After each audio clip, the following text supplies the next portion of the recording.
Mesdames, Messieurs, bonjour, bienvenue à suivre ces rappels d'actualité de la chronique de James Moukeshaba du mercredi 18 mars 2026. Débutons ces rappels d'actualité par la RDC avec un sujet qui fait la une.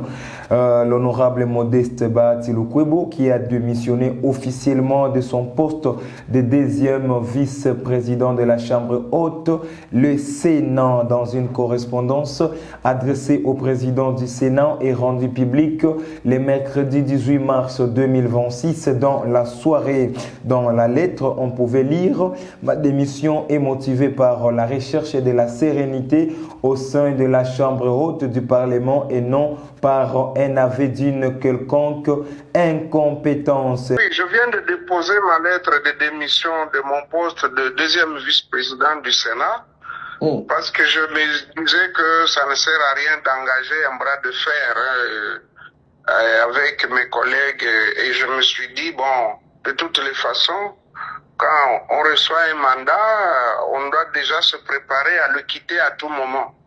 Et donc, comme il y a eu des incompréhensions à la suite de ma déclaration dans la conférence de presse, je croyais avoir été compris en disant qu'il faut beaucoup travailler sur l'homme, sur la mentalité, sur le comportement, pour espérer que le texte soit bien appliqué.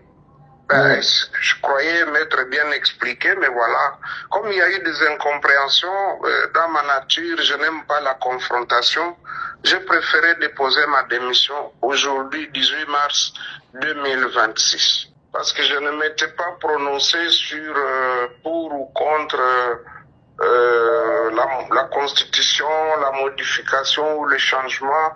Moi, j'avais émis un principe et ce n'est pas la première fois que j'y reviens. J'ai toujours dit que nous avons un problème des gens qui doivent bien appliquer les textes. Peut-être que les textes ne sont pas si mauvais qu'on le croirait, mais si déjà ceux qui existent étaient bien appliqués, je crois que ça rencontrerait l'assentiment de notre peuple. Bien sûr, je reste dans l'union sacrée. D'abord, je reste sénateur, je reste dans l'union sacrée, je reste loyal au président de la République, Félix Antoine Tshisekedi Tshilombo. Moi, mon parti AFDC, à mon regroupement AFDC-A, deuxième force politique du pays. Restons en RDC dans la ville de Kinshasa où la résidence de Zoé Kabila, située au numéro 2900 dans le quartier Bel Air, commune d'Engaliema, toujours occupée par des éléments de la garde républicaine. D'après les sources, ces forces armées auraient investi les lieux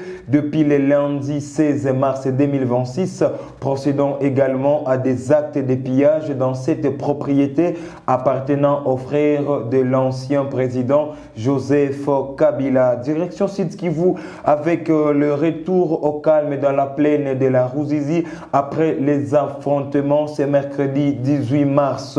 Les violents affrontements ayant opposé les mouvements AFC M23 aux forces armées de la République démocratique du Congo et FARDC en sigle appuyé par le Wazalendo. Des détonations d'armes lourdes ont été entendues depuis les collines surplombant la zone. La situation s'est calmée bien qu'elle demeure sous surveillance.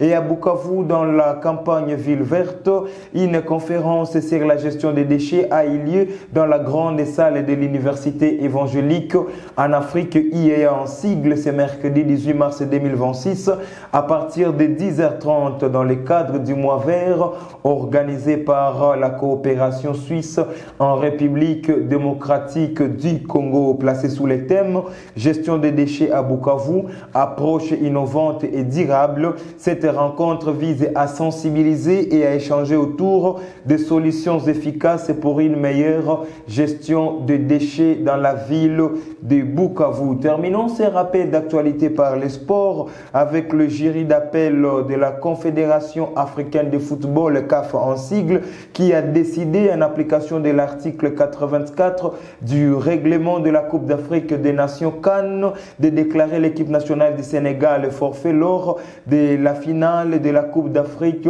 des Nations Maroc 2025. Les résultats étant homologués sur le score de 3-0 en faveur de la Fédération royale